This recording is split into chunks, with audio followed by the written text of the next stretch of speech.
al maestro Daniel Marmolejo, que ya está listo para dejar la víbora chillando, y es que hay material para eso y para más.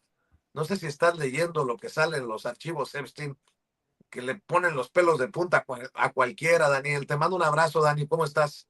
Querido Vicente, con el gusto de saludarte. Este inicio de semana donde le estamos dando pues la bienvenida a un nuevo mes después de la turbulencia de enero, que ha sido brutal, no porque otros años no hayan condensado tanta maldad, tanta destrucción, sino porque esperábamos recibir un año promisorio y resultó ser un año lleno de depredaciones bajo un eje muy radical, que es el intento de Occidente de recomponer el mundo y de tener enclaves que puedan ser funcionales para sus estrategias de depredación. Y esto evidentemente sacude a los pueblos libres, sacude a las democracias y también evidencia que estamos con el reloj en contra, Vicente. ¿A qué te Estamos, refieres, Daniel? sí, fíjate que quiero pensar, Vicente, que tenemos muchas cosas en contra. El reloj del fin del mundo está en contra. Está el tiempo también corriendo, es un countdown para el Mundial de Fútbol. El reloj va también en contra del sistema de justicia de Estados Unidos. El reloj va en contra de la presidencia de Donald Trump. El reloj va en contra prácticamente de las economías en el mundo y de su estabilidad después de lo que se mostró en Davos. El reloj va en contra de los palestinos para su literal expulsión. El reloj va en contra de los bosques patagónicos. El reloj va en contra de los glaciares. El reloj va en contra de Groenlandia. El reloj, con el control de los datos personales, va en contra de la humanidad. Entonces, todas estas alineaciones que ponen en un dilema tanto a los gobiernos como a los ciudadanos se ven evidentemente influenciados por lo que está sucediendo en Estados Unidos, que tras las últimas revelaciones de los archivos de Jeffrey Epstein, en donde una de las figuras centrales, no la única, pero es Donald Trump, y con él cerraré también con una reflexión mi participación, pues descubren, a pesar de que están protegidas las imágenes, que no es una protección necesariamente para las víctimas, porque las víctimas están en una determinación de dar a conocer las informaciones que atañen incluso a su propia dignidad humana tras la fragilidad con la que se encontraban ante los peores depredadores del mundo, ante los monstruos que han tejido su dominio sobre la humanidad. Toda esta capacidad destructiva que difícilmente puede uno encontrar en libros de sadismo, no porque no lo haya, sino porque estamos hablando de una multiplicidad de acciones donde la crueldad se pone en relevancia en el medio de todo ello. Y hablando con algún neurocientífico, me hacía la reflexión de que en una, digamos, reunión de expertos, tratando de definir cuáles eran los asuntos más críticos de la actividad humana, algunos decían que era, pues evidentemente, eh, condiciones como el odio, la envidia, la avaricia, la lujuria, pero la conclusión neurocientífica es la crueldad. La crueldad. Y en el mundo la crueldad está dispersa de muchas maneras. El odio, pues, pudiera ser un tránsito, la avaricia pudiera ser un tránsito, la lujuria pudiera ser un tránsito, pero el culmen de todo ello es la crueldad. Y uno de los aspectos más reveladores de la lista de Jeffrey Epstein es el fenómeno de la crueldad con la que ellos perpetraban sus actos, sobrepasando los límites de cualquier conciencia normal.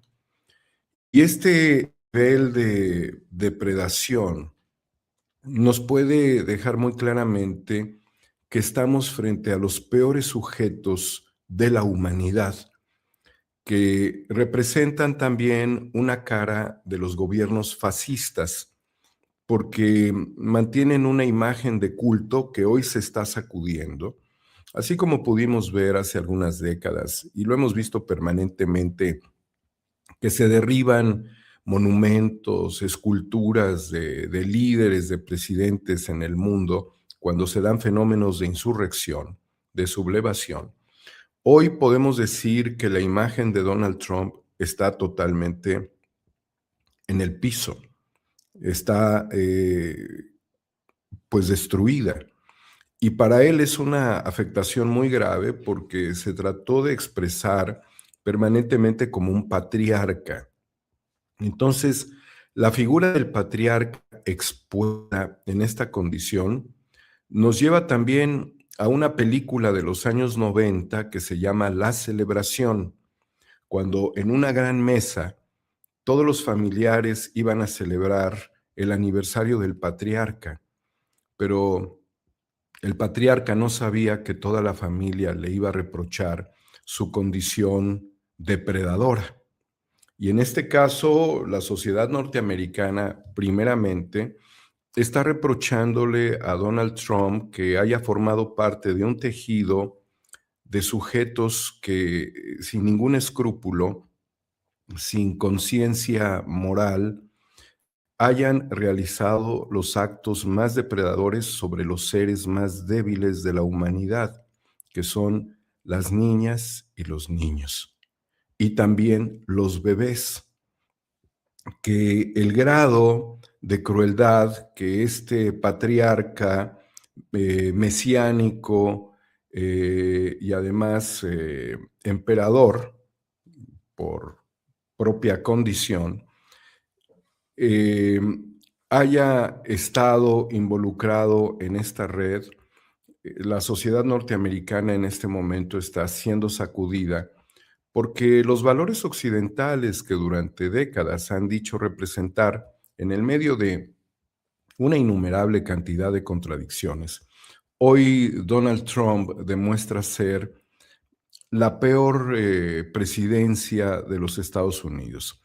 Y durante los gobiernos anteriores, donde hacían conspiraciones, el Watergate, uno de ellos, la posición de la prensa y la posición de la sociedad, del pueblo norteamericano, llevó a Nixon a renunciar de la presidencia antes de exponerse siquiera a un escrutinio, tanto legislativo como judicial. Y también en el tema de Irán Contra, en la década de los años 80, Ronald Reagan salió librado porque pues hubo alguien que asumió toda la responsabilidad cuando era un negocio donde el presidente Reagan tenía gran participación. Durante otros gobiernos, como el Bill Clinton, el caso de Mónica Lewinsky, pues a pesar de que él mintió y que después, no solamente terminó su presidencia, sino que su esposa se encumbró como una presunta víctima. Y al día de hoy, cuando es cuestionada o fue cuestionada Kamala Harris, ¿por qué teniendo los demócratas el gobierno no dieron a conocer la información y aceleraron la investigación a través de la fiscalía?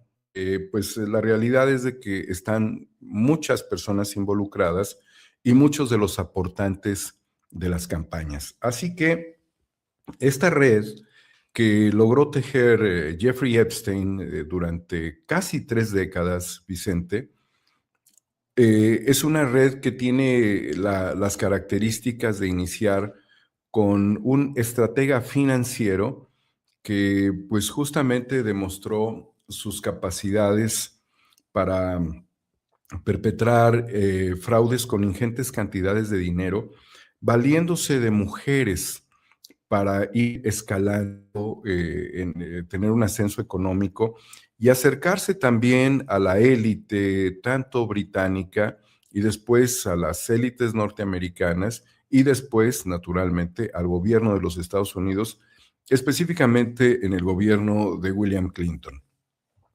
Toda la situación, como se fue desarrollando a lo largo de las décadas, le permitió incluso desarrollar inversiones, de manera muy particular con este gran macroinversor, con este genio de las inversiones, con este socio que ha sido, pues, de Elon Musk y también de Alex Karp, Peter Thiel. Y allí depositó importantes cantidades de dinero. Originalmente él comenzó a operar a través de Bear Stearns y obviamente lo hizo engañando a sus contratistas, quienes descubrieron que sus títulos no existían, pero él se valió muy astutamente para manipular, diciendo que lo único que estaba buscando era una oportunidad. Así es que sus primeros empleadores llegaron a decepcionarse mucho tiempo después, a partir de que se destapó todas estas operaciones de corrupción, que, déjame hacer un paréntesis, Vicente, no son ajenas este tipo de sujetos a ninguna corporación, no son ajenos a ningún gobierno en todo el mundo. Y voy a cerrar el paréntesis diciendo que hasta dentro del gobierno federal en México, los distintos gobiernos, ha habido sujetos depredadores. Cierro paréntesis, Vicente. Pues bien, toda la continuidad del proyecto de Jeffrey Epstein, después de empezar a manejar mayores volúmenes de información y de que sus ex jefes, alguno de ellos, quien sentía mucho aprecio porque Jeffrey Epstein se había ganado su confianza y le fue un facilitador de drogas y de mujeres a uno de sus ex jefes, llegó a ser pues un apalancador también de empresas de seguridad vinculadas a las fuerzas, a las fuerzas de defensa israelí, esto ya son palabras mayores. Vincularse en el plano de las inversiones bélicas con Israel, porque además hay que destacar que Jeffrey Epstein fue un neoyorquino y era judío. Significaba establecer algún tipo de pacto. Y bueno, él había conocido desde los años 90 a Benjamín Netanyahu y a Shimon Peres. Por lo tanto, ¿cuál sería la franquicia que debía de pagar Jeffrey Epstein para estar vinculado con un ex primer ministro de Israel, quien también había sido el jefe de las fuerzas de defensa de las tropas y que ahora era pues un empoderado empresario de la seguridad, vinculado naturalmente a las fuerzas de defensa israelí, teniendo como socio a Jeffrey Epstein? Pues naturalmente que él debía cumplir con una agenda que le sirviera al gobierno de Israel. Esto debió haber sido pactado desde la década de los años 90, Vicente.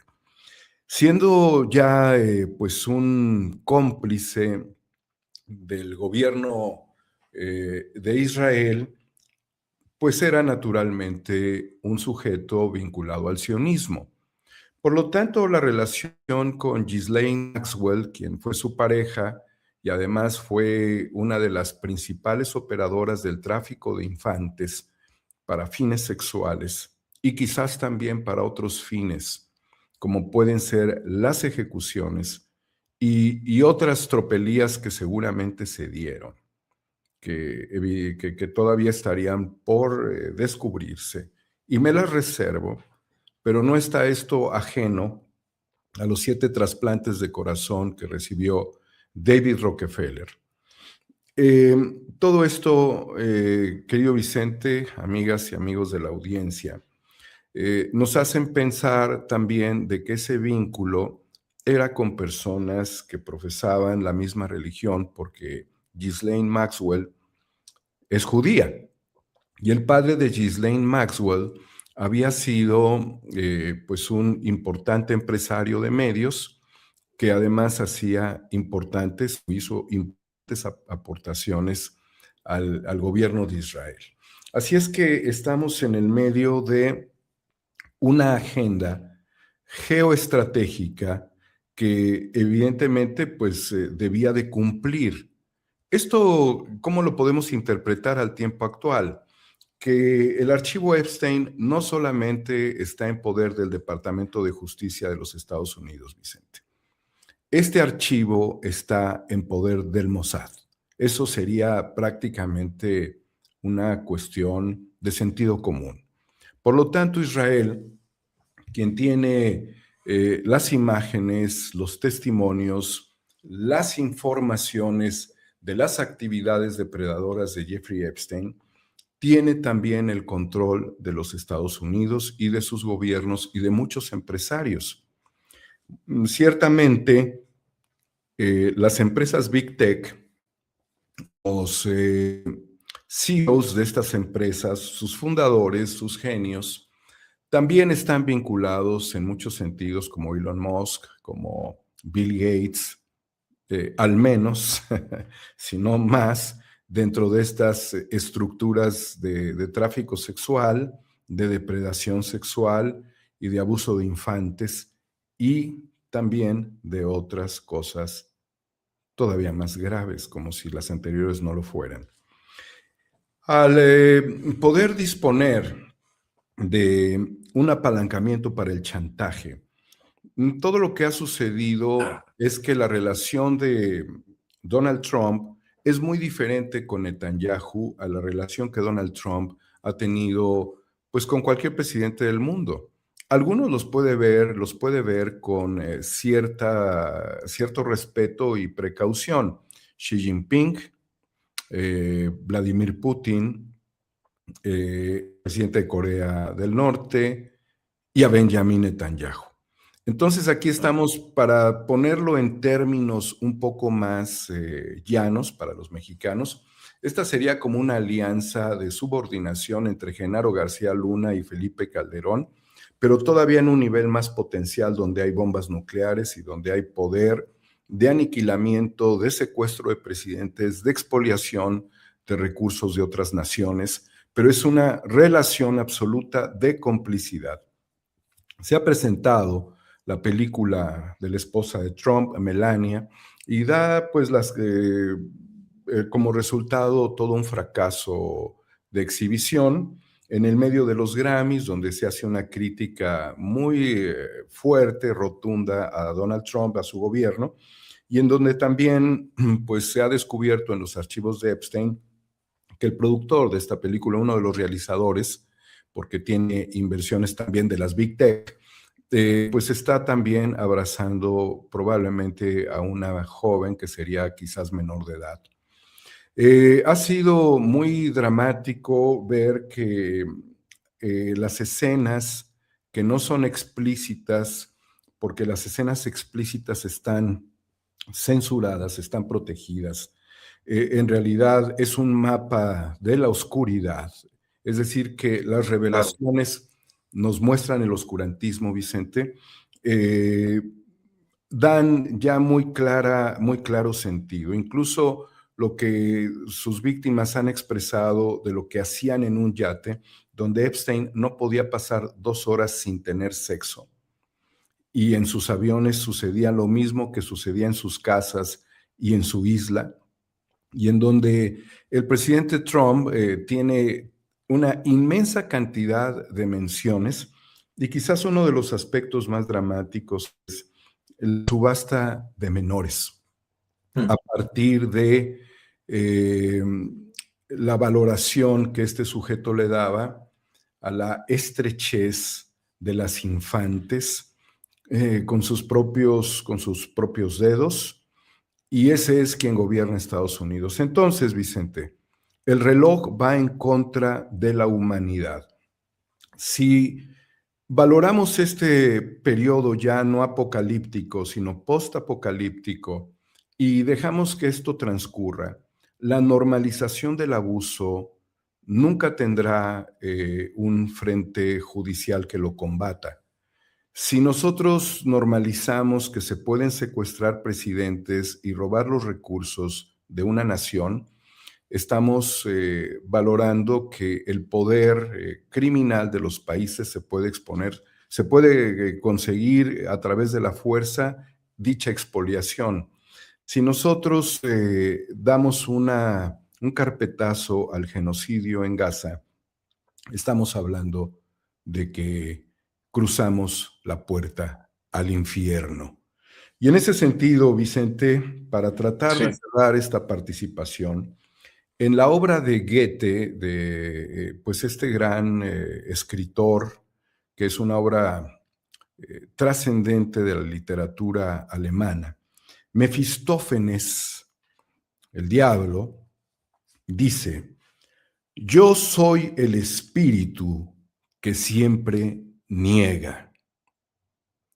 Por lo tanto, toda la negación que nosotros podamos recibir de quienes están involucrados en esta red controlada por el sionismo, que tiene de cabeza a la humanidad, quienes establezcan la condición sine qua non de que no saben nada, de que no tienen relación, de que ellos son unas santas palomitas, unas blancas palomas, yo soy el espíritu que siempre niego. Quiero entonces cerrar con un dictamen no judicial, porque no hay un dictamen judicial, porque la cadena de información está fracturada debido claro. a que las víctimas a veces no han dado todos los testimonios, no se han hecho todas las investigaciones, hay muchísima información. Yo creo que el dictamen contra Donald Trump lo da Jeffrey Epstein. Qué curioso, ¿no? Que ahora Jeffrey Epstein no puede hablar, pero que él haya establecido un dictamen que además lo hizo público. He conocido personas muy malas, ninguna tan mala como Donald Trump. Muchísimas gracias, querido Vicente. Qué fuerte con lo que cierras, Daniel Marmolejo. Ya lo sabe, @homo ex novo en lo que era Twitter, ahora X, y en YouTube 4A, Cuarta República, para que siga el trabajo del maestro Daniel Marmolejo, de sus colaboradores, de sus amigos. Y bueno, aquí siempre también en Sin Censura, donde tienen las puertas abiertas y también el respeto de esta audiencia que celebra y agradece tus comentarios, tus opiniones. Te mando un abrazo, Daniel. Hasta Cuídate pronto, mucho. Vicente. Mucho éxito y que sigan los apoyos para Sin Censura. Que no paren. Gracias. Que no Gracias. paren, por lo menos que nos ayuden con los likes, dele clic al dedito hacia arriba.